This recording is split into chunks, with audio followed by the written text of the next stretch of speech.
Donc, c'est comme ça que vous serez à mesure de modéliser la coupole de ces réservoirs. En fait, la modélisation de la coupole des réservoirs cylindriques, comme je viens de vous le montrer tout à l'heure, c'est pas compliqué. Respectez seulement ce qu'il faut commencer avec. Et après, vous allez voir que la suite serait tellement simple et facile. Alors, maintenant, nous allons continuer le calcul ici. Cette fois-ci, nous allons faire quoi, les amis? Je suis obligé de vérifier d'abord rapidement la structure. Et donc, pour vérifier la structure, c'est tellement simple. Il faudrait que vous puissiez venir ici. OK, dans Analyse, et vous prenez directement Vérifier structure. Voilà, je vais patienter d'abord afin de recevoir soit le message. Regardez ici, déjà nombre d'erreurs ici, 0, ça m'arrange.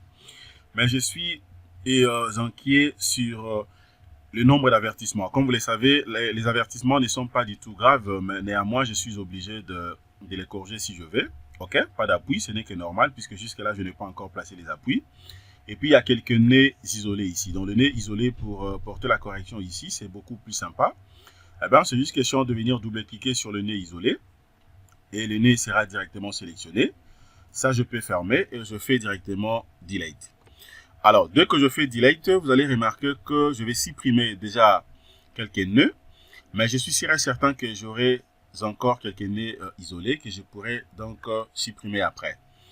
Voilà, donc les amis, maintenant nous allons continuer. Après cette étape de la modélisation de la coupole, comme je viens de vous le montrer encore une fois de plus, nous allons faire quoi cette fois-ci?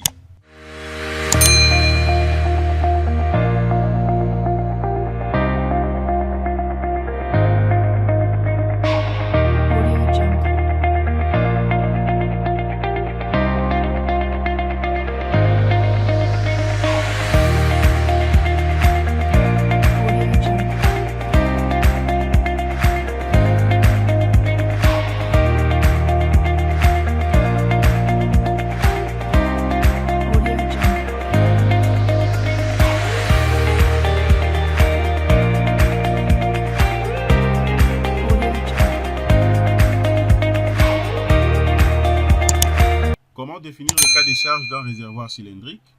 Par où l'ingénieur est censé commencer pour ne pas commettre les erreurs? Les amis, merci de votre fidélité. Bonjour tout le monde, j'espère que vous allez bien. Nous allons continuer nos séries de formations sur le pack complet de ce projet, le réservoir cylindrique. Là, nous sommes en train de poursuivre nos séries de formations. Nous avons déjà terminé la modélisation. Maintenant, nous allons voir comment définir les cas de charge. Alors, avant d'évoluer sur les cas de charge, la première des choses à faire, c'est quoi?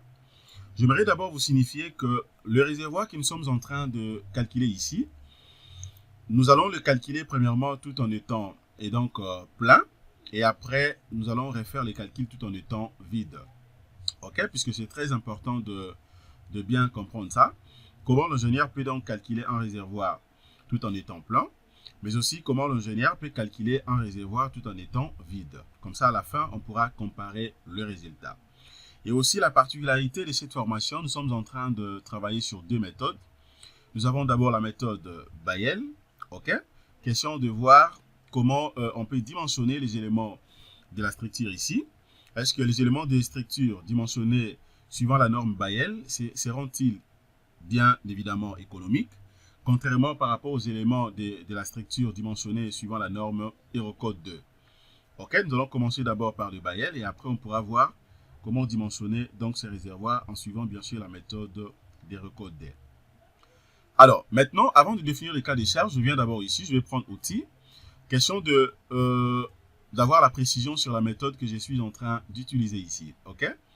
Outils, préférence de la tâche. Je descends là, je vais cliquer sur la norme. OK? Je vérifie, je vois très bien. La norme utilisée ici, c'est donc Bayel 91 modifié 99. Donc, c'est bien pour moi. Géotechnique. Je vais continuer avec donc la méthode DTI 13.12. Alors, ça ne suffit pas. Il faudrait que vous puissiez maintenant cliquer à côté afin de vérifier aussi la norme à ce qui concerne, bien sûr, les charges. Voilà, la pondération ici, ça sera donc faite suivant toujours la norme Bayel. Eh bien, là, c'est très bien. La charge vent et neige, d'ailleurs, déjà, je n'en ai pas besoin, mais je peux laisser ça par défaut.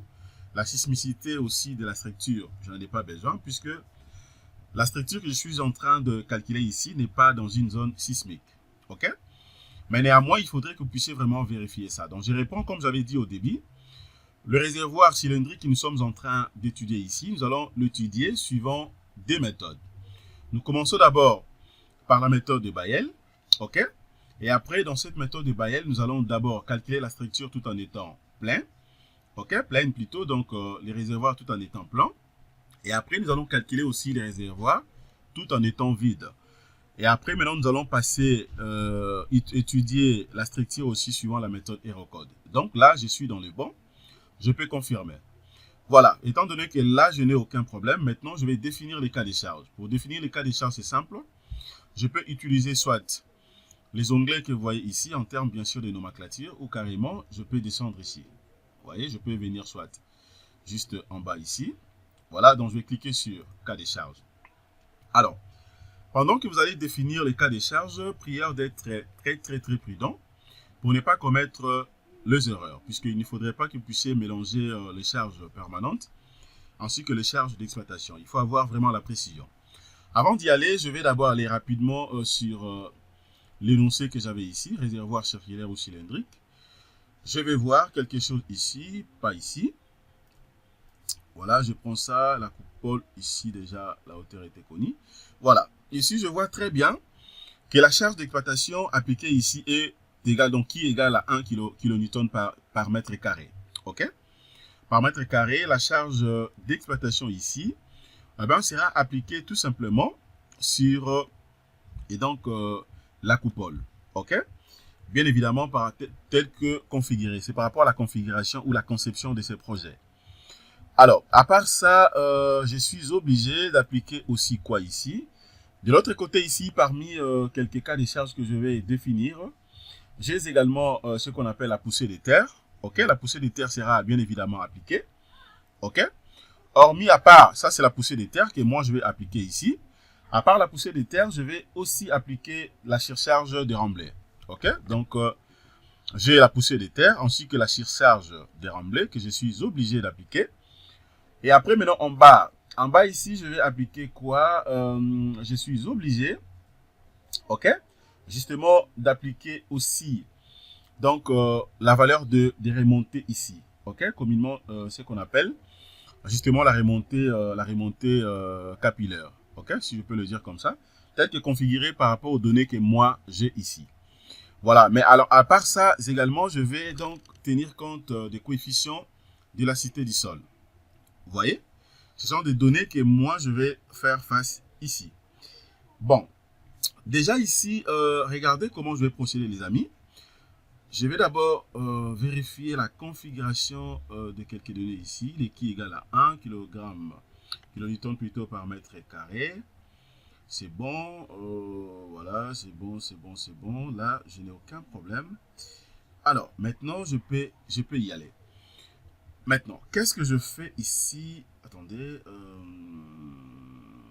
Voilà, je vais d'abord définir les cas de charge ici. Je vais rentrer sur les projets. Premier cas de charge ici, elle est de nature permanente. Ça sera donc les poids propres. OK? Ce sera donc les poids propres. Les poids propres que je vais définir a priori. Voilà, les poids propres ici, c'est une charge permanente. Alors, sous nature ici, voilà, je laisse par défaut poids propre. OK? Donc, je vais reprendre la nomenclature. Je vais écrire poids propre. Voilà, poids propre. Et puis, je vais cliquer sur ajouter. OK? Elle est bien sûr de nature permanente. Alors, le deuxième cas de charge que je vais définir ici, ça sera quoi ici? Deuxième, je vais prendre d'abord la poussée des terres. OK? La poussée des terres aussi, elle est justement de nature permanente. Mais déjà, vous allez comprendre que dès que je définis les cas de charge, regardez comment la structure change un tout petit peu la couleur. Donc, c'est un peu près rouge. Ça prouve à suffisance que le poids propre a été pris en compte, mais je vais vous montrer comment vous serez à mesure de le vérifier. Deuxième cas de charge ici, de nature toujours permanente. Je vais prendre dans la poussée. Voilà, je vais prendre dans la poussée. Voilà, je prends la poussée des terres. OK? Deuxième, je prends la poussée des terres. Toujours de nature permanente. Je vais cliquer sur ajouter. Voilà, je clique sur ajouter. Je vais patienter ici. Je patiente. Voilà, suivez très bien comment je suis en train de procéder. Voilà, c'est super. Troisième charge, bien évidemment, toujours permanente. Cette fois-ci, je vais appliquer ce qu'on appelle justement la surcharge, telle que je viens de vous le montrer tout à l'heure. OK? Surcharge. Voilà, donc je prends surcharge justement de remblai. Voilà, surcharge de remblai. Il faut comprendre que dans le dimensionnement, l'évaluation des différentes charges, donc ça dépend du concepteur. Ça dépend de celui qui est en train de calculer le projet. L'ingénieur évalue tout simplement tout ce qu'il faut. Et après, vous allez donc faire face à ça. Surcharge de remblai, c'est bon, j'ajoute. Ok, je crois que je vous ai montré ça ici. Hein. À ne pas confondre ici. Donc, j'ai deux sollicitations ici. J'ai premièrement ce qu'on appelle la poussée des terres. OK? Après, surcharge de remblai. Donc, après avoir remblayé, OK? Je suis obligé de considérer également la surcharge de remblai. D'autant plus que ça sera donc une charge permanente. Ça va rester là-bas, OK? D'une manière un peu définitive. Ça va de même comme la poussée des terres aussi. Donc, raison pour laquelle je considère ça comme les charges permanentes. Vous voyez? Et donc, c'est un peu ça. Alors, à part ça aussi, regardez, par rapport à notre configuration, c'est vrai, certes, je vais appliquer les coefficients de la cité du sol ici, mais néanmoins, je vais tenir également compte de ce que vous voyez ici. OK? Ça, c'est bien évidemment ce qu'on appelle donc notre remontée. Donc, c'est sous forme de remontée capillaire, mais ça va justement donc agir comme une force, OK, que je suis obligé d'appliquer ici. OK? C'est considéré aussi comme une charge permanente. C'est comme j'avais dit au début, tous les réservoirs, la configuration de tous les réservoirs n'est pas la même. Vous voyez, donc ça dépend des concepteurs, ça dépend bien évidemment aussi de l'obstacle, bien sûr, de l'ouvrage. Et donc, je vais considérer ça. Je viens là, je vais prendre toujours charge permanente. Cette fois-ci, je prends remontée. Voilà, ça sera considéré comme la remontée. Voilà, remontée. Voilà, remontée capillaire. Voilà, je considère ça remontée capillaire. Alors, après ça, remontée capillaire, je viens là également, je suis obligé d'ajouter. J'ajoute aussi. Voilà, après maintenant ça, je suis obligé de faire quoi? Je vais maintenant définir quelques charges considérées comme charges d'exploitation. OK? Alors, la première des choses, c'est quoi? Je vais définir d'abord la pression hydrostatique. OK? La pression hydrostatique. Alors, ce qu'il est à savoir que la pression hydrostatique, moi, je vais considérer ici. Je vais vous montrer comment on va donc les ressortir ou les calculer. Voilà, mais néanmoins, je vais d'abord tenir compte de ça. Je viens là, je vais prendre maintenant la charge d'exploitation. Cette fois-ci, ça sera donc la pression hydrostatique. Voilà, considérée comme une charge d'exploitation, pression hydrostatique. Ok, attendez, je prends pression hydro. Voilà, hydrostatique.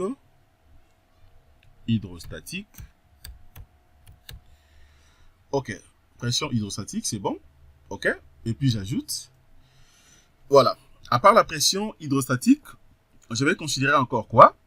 Regardez bien la configuration.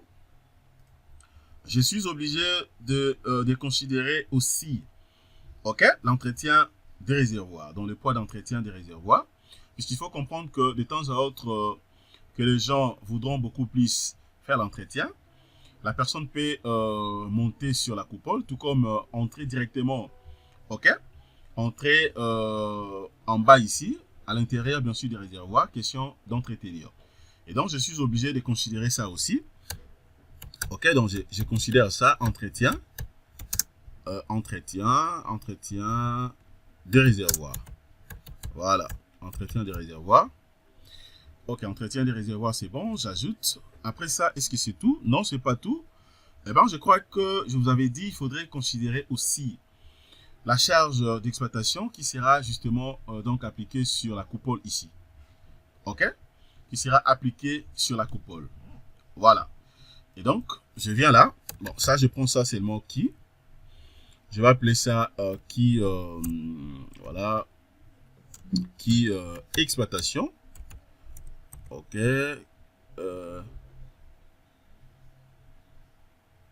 qui, bon, exploitation. Bon, déjà quand je mets qui, ça signifie que c'est la charge d'exploitation. Hein. Je mets seulement qui sur la coupole. Ok, pour que ça soit beaucoup plus simple. Qui sur la coupole. Voilà. Ok. Je pense que jusque là, je suis dans les bons. Je n'ai pas de problème. Tout est parfait. Voilà. Maintenant, je vais ajouter. Je vais ajouter. J'ajoute. Alors, vous allez comprendre que là, je viens de définir au total. Ça va faire donc 7 cas de charge que je viens de définir. D'abord, le poids propre, la poussée des terres, surcharge de remblai, remontée capillaire, pression hydrostatique, entretien, ok, justement des réservoirs, ainsi que le qui, justement, la charge d'exploitation sur la coupole. Voilà, donc c'est ce que je voulais vous montrer, mais avant de terminer cette formation, comment maintenant vous serez donc à mesure de vérifier, ok, de vérifier ou de se dire que le poids propre a été pris en compte déjà ici. Alors, pour le vérifier, c'est simple. Ici, c'est justement pour vérifier les différents cas de charge que je viens d'insérer. Mais pour la charge, disons comment le poids propre, je vais venir ici. Je viens d'abord sur, ok, définir charge. Dès que je clique sur définir charge, je m'en vais sur poids et masse. Ok? Je m'en vais sur poids et masse. Mais pour ce faire, regardez, je clique d'abord à vide. Je vais venir là. Je viens d'abord là. Je prends poids propre. Ok, pour que ce soit beaucoup plus simple, je rentre ici sur définir charge.